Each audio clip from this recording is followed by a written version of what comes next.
ಬರೆದಿದ್ದೇನೆ. ಅಜ್ಜ ಅಜ್ಜಿಯು ದೇವರು ನನಗೆ ಕೊಟ್ಟ ಅತಿ ದೊಡ್ಡ ವರ. ಅಂಥ ದೇವರಿಗೆ ನಮಸ್ಕಾರ ಮಾಡಲು ನನಗೆ ಸಾಲದು ಕರ.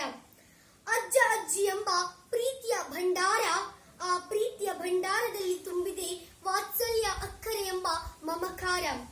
ಅಜ್ಜ ಅಜ್ಜಿ ನನ್ನ ಹೊಸ ಬದುಕಿಗೆ ಬೆಳಕಿನ ದಾರಿ ದೀಪ.